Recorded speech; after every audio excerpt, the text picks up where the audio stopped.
Hey there, and welcome. Today, we're going to dive into a really short, but I think incredibly powerful idea. It's all about how we look back on our year, and maybe, more importantly, how we can carry that perspective forward. So let's just start with this. As you think back on the last 12 months or so, what's the first thing that pops into your head? What are those standout memories or feelings that surface right away?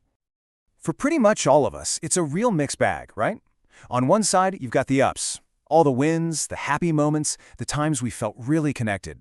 But then, of course, you've also got the downs, the struggles, the mistakes, the tough times. Every single year is a mix of both.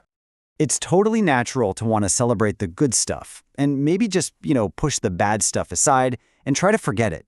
But what if there's a totally different way to look at the whole picture? What if we're missing something crucial by separating them like that? This leads us to a pretty radical idea. What if we were thankful for all of it?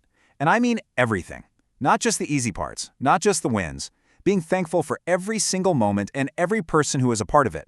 Yeah, that's a huge challenge, especially when you think about the difficult times. And that's the big question, isn't it? Why? Why on earth would anyone be thankful for the hard times, for the challenges, for the things that might have caused pain? What could possibly be the point of that? Well, the answer is actually really profound.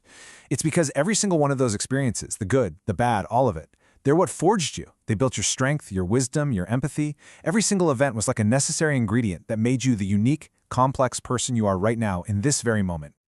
So, you see, this isn't just about looking backward. It's actually a super powerful way to think about moving forward. This is the path forward, figuring out how to carry this new way of thinking with you into the new year.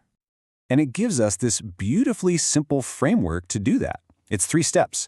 First, be thankful, really embracing your entire past as the source of your strength. Second, stay strong, using that gratitude as fuel for whatever comes next. And third, stay safe, which is just a reminder to look after yourself, your mind and your body along the way. But we can distill this philosophy even further. It really comes down to 2 final, kind of poetic words that can really guide your mindset. The first one is Nam Buddha. Now don't worry about getting too technical here. Think of this as the state of mind you're aiming for. It's about finding that inner peace, that centered calm, no matter what's going on around you. It's about respecting your own journey, all of it, and letting that be your anchor. And the second word, it's fire. But we're not talking about destruction here. Actually, it's the exact opposite. This is your inner engine. It's your passion, your drive, that creative energy that comes from owning your entire story. It's the force that you use to transform all those past experiences into whatever comes next. Which really brings us to the final most important point. You've got Nam Buddha, which is your calm foundation, your center. And you've got the fire, which is your power to create and change. So the question this whole idea leaves us with is this. Looking ahead, armed with this radical gratitude for everything that's made you who you are, what will you forge in your fire? What will you create, what will you build, and who will you become?